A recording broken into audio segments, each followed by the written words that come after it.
Back to Off the Beaten Path. I wanted to show you kind of a tale of two winters, where this winter was pretty bad, not in terms of being super cold, but sort of the yo-yo temperatures of being mild and then really kind of pretty cold, damage being taken place.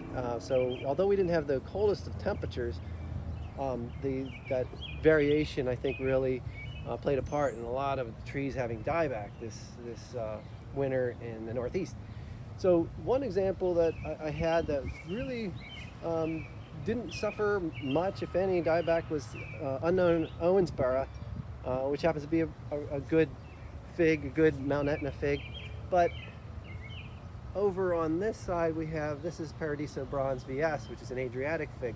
And I've noticed that the Adriatic figs really didn't take on the winter the way that a lot of the Mount Etnas did. But it was kind of interesting to see how some fig trees were almost unharmed, and then others were, practically almost 100% dieback.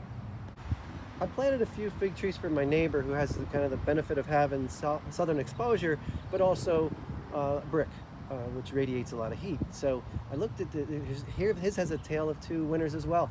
On the right is Allentown Black, which is, again, another Mount Etna, zero dieback. I actually pruned it for him. He was a little bit worried because he thought it was kill his tree, and his tree was above where the satellite dish is, about 15 foot. But on the left side, this one is White Triana, which, again, it's a different fig tree, different fig family, like the Triano type families. Did not do as well. You can see it's growing back from like maybe halfway. Another great one that I had with zero dieback was Niagara Black. I don't know if it was the fact that where it was planted, if it was just sheltered a little bit, or if it just has a little bit more winter resistance. Just to switch gears, this is our hoop house that we got this year, and so a lot of people that have ordered fig trees, these are your orders. They should be coming out hopefully within the next week. And they've put on a lot of new growth. This has just been really good weather, at least for the cuttings as they grew. These are a couple examples of, even within the same family, the Mount Etna family, there's some variation. I mean, these are planted only a few feet from each other, but if you notice, even with the bark, usually like the telltale sign that the tree is dead or the branch is dead, you'll see that copper color. However, if the other side was actually green, and that's where the bud was, so it ended up living without dieback. So this was, kind of an interesting one. This is dark Portuguese.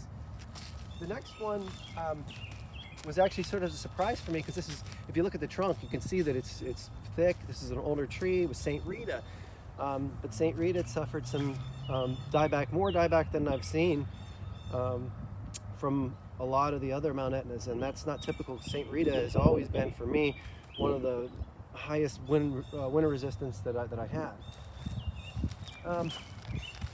The next one, this is another Mount Etna, Geno's Black, but you could see that there's, even within a few feet, this is not very much difference in terms of both the family and the position, where certain trees suffered dieback and others did not.